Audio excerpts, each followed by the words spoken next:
Kamusta na kayong lahat? Welcome to Storytime with Tita. Ang babasahin naman natin ngayong araw ay ang kwento ni Bernardo Carpio. Muling isinalaysay ni Amy Labangco. Isang story and coloring book. Simulan na natin.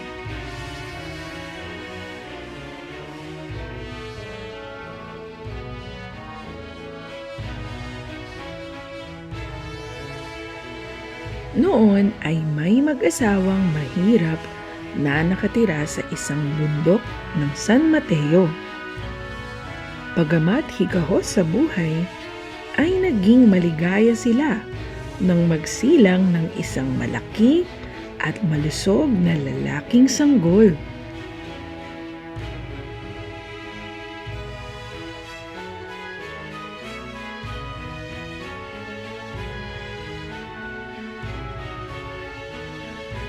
Pinangalanan nila ang sanggol na Bernardo Carpio at habang lumalaki ay naging kapansin-pansin ang di pangkaraniwang lakas nito.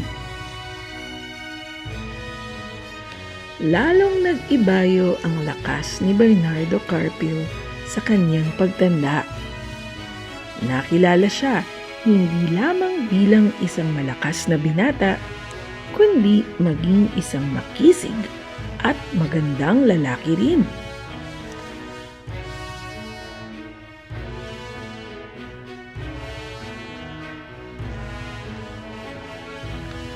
Kakambal ng pambihirang lakas ni Bernardo Carpio ay ang katapangang walang kapantay.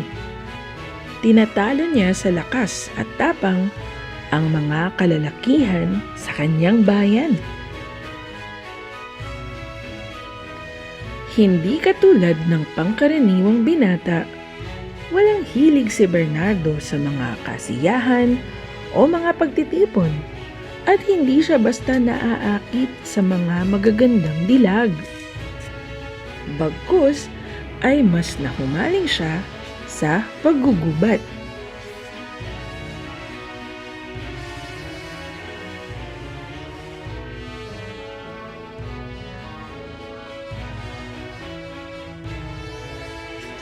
Mahilig siyang maglagi kung saan mayayabong ang mga punong kahoy at doon siya ay masaya.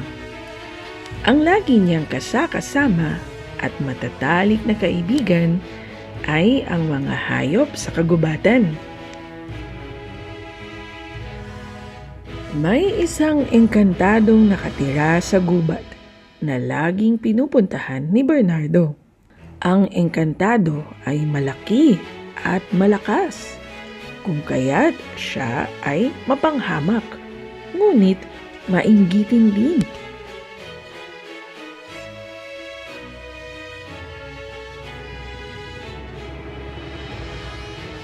Isang araw, hinamon ng engkantado si Bernardo Carpio ng tagisan na siyang agad na pinagbigyan nito.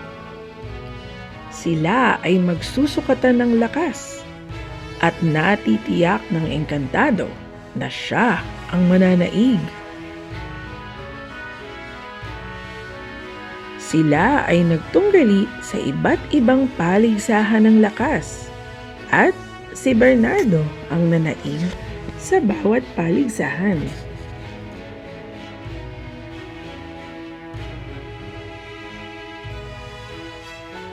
Nang muling magkita ang dalawa, ay inanyayahan si Bernardo ng engkantado sa kanyang tahanan na nasa gitna ng dalawang naglalakihang bato.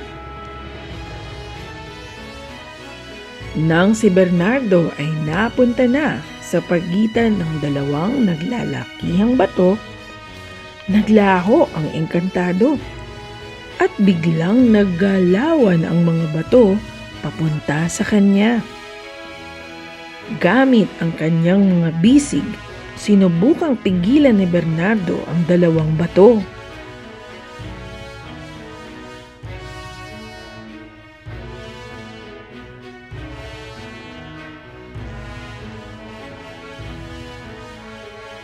Ayon sa mga matatanda, hanggang sa kasalukuyan ay naroroon pa rin si Bernardo Carpio at patuloy na pinipigil ang dalawang bato. Kapag lumilindol, ang paniwala nila ay kumikilos at ibig kumawala ni Bernardo sa mga bato.